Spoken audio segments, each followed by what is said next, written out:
Pour terminer, parce qu'on va peut-être s'arrêter, qu'est-ce que peuvent faire nos associations et qu'est-ce que vous pouvez faire? Et après, on va faire la pause. Ce qu'on fait actuellement, et vous le verrez dans tous les projets qu'on soutient ou ceux qu'on soutient depuis 10 ans, on l'a compris. Par exemple, cette année, on travaille sur les biomarqueurs avec Véronique Monnier, avec Valérie Serre, sur toujours des modèles animaux, qu'on le veuille ou pas, les drosophiles, enfin, etc. Ça sert à comprendre encore un certain nombre de choses qu'on ne comprend pas.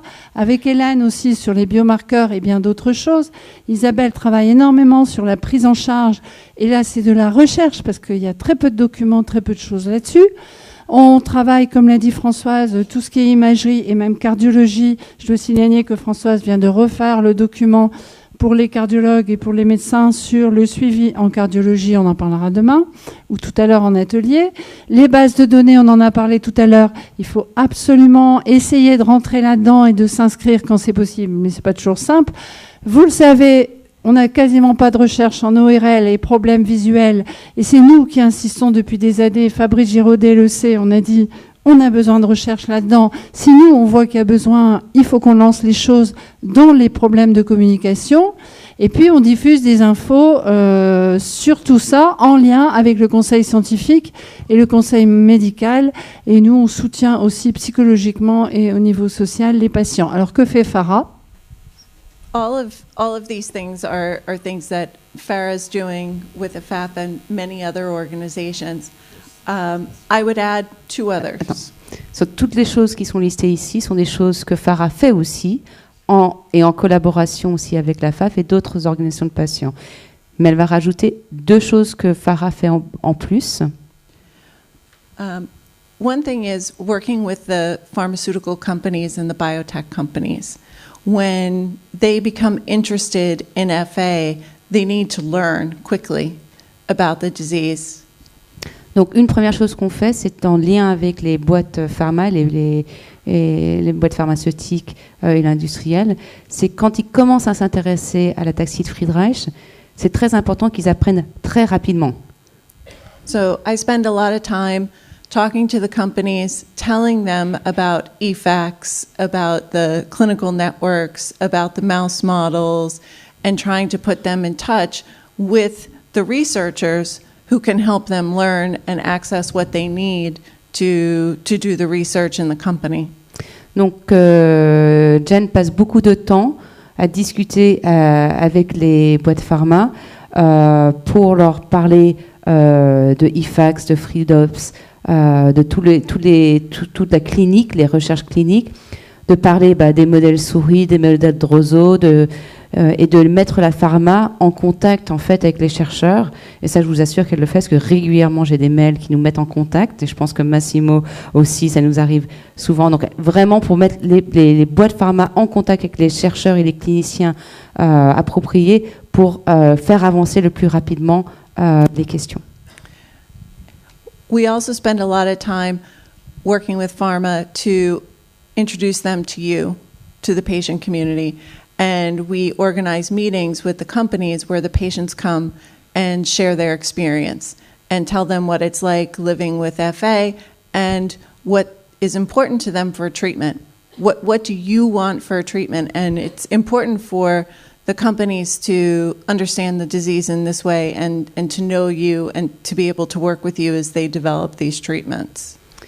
Donc, FARA passe aussi beaucoup de temps à mettre en contact avec les pharmas, mettre le contact entre les pharmas et vous, les patients, parce que finalement, c'est important pour les pharmas de comprendre qu'est-ce que c'est de vivre avec l'ataxie de Friedreich, qu'est-ce qui est important pour vous, qu'est-ce que vous attendez d'un essai clinique, parce que c'est un moyen pour eux aussi de réorienter de comment ils vont faire des essais cliniques et sur qu'est-ce qui est le plus important pour vous.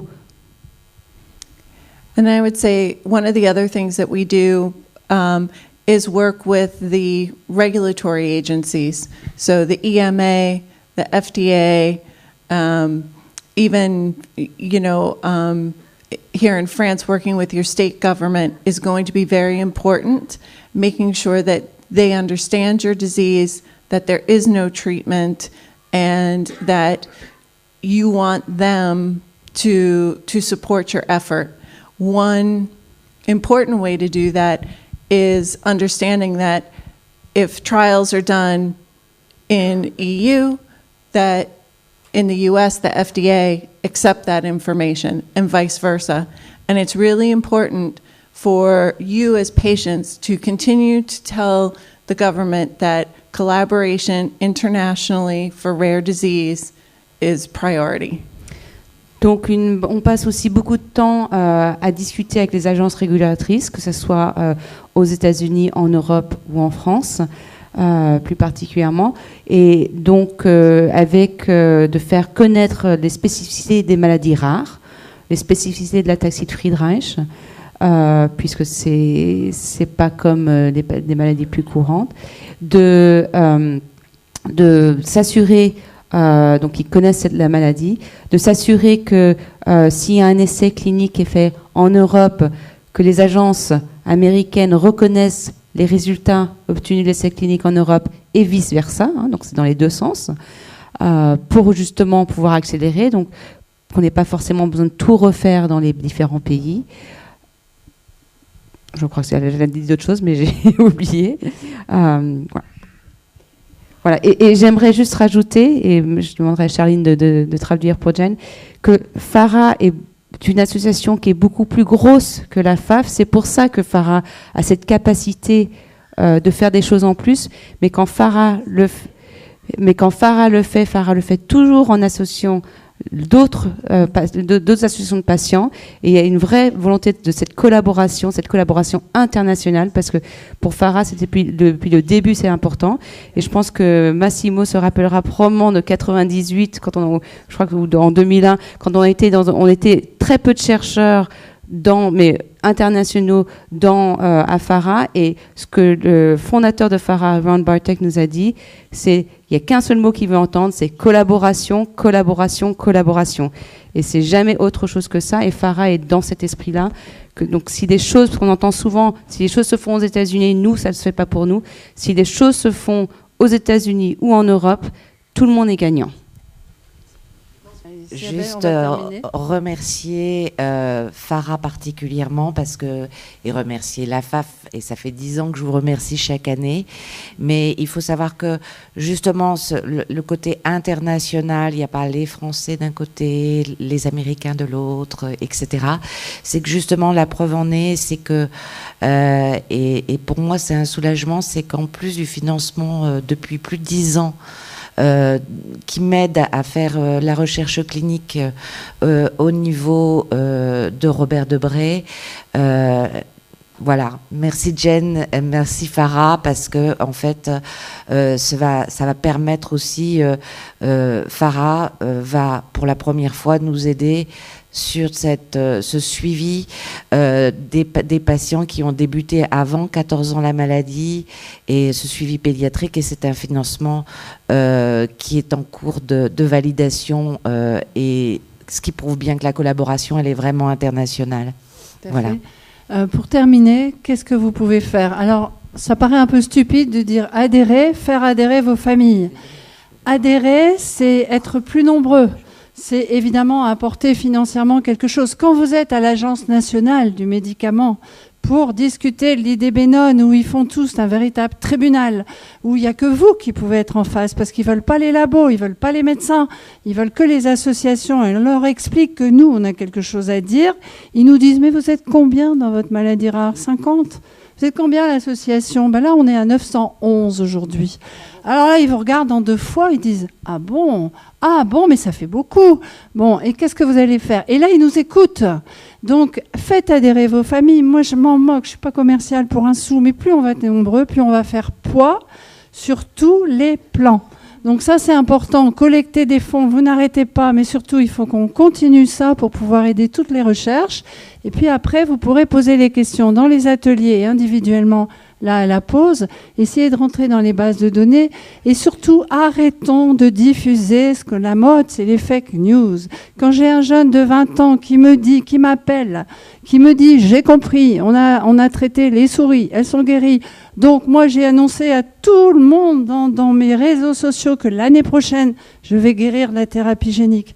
Mais vous voyez pas comment je suis mal, parce qu'il espère et il est désespéré. Et moi, qu'est-ce que vous voulez que je lui dise? C'est pour ça que j'espère que vous avez eu une réponse. Ce que je veux vous dire, c'est que nous, on a démarré la maladie à 25 ans, on ne connaissait pas le gène. C'était 0 sur toutes les lignes. Heureusement, après 25 ans, ça fait déjà 28 ans que nous, on a évoqué le diagnostic.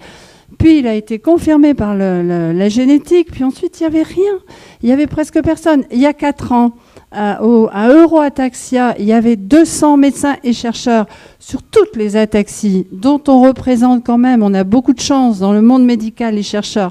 60% travaillent sur le Friedreich, donc je ne dis pas qu'on a de la chance, mais quand même beaucoup plus sur le Friedreich que d'autres ataxies actuellement. Et à Pise, en fin 2017, ils étaient 400.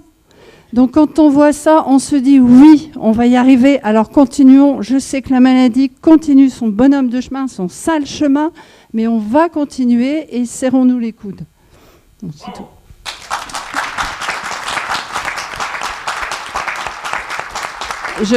Une petite question, quelqu'un qui insiste en bas, parce que ça a été retransmis pour la première fois grâce à Nicolas. Est-ce qu'on fait des essais sur les singes? Et après, je vais vous expliquer la pause.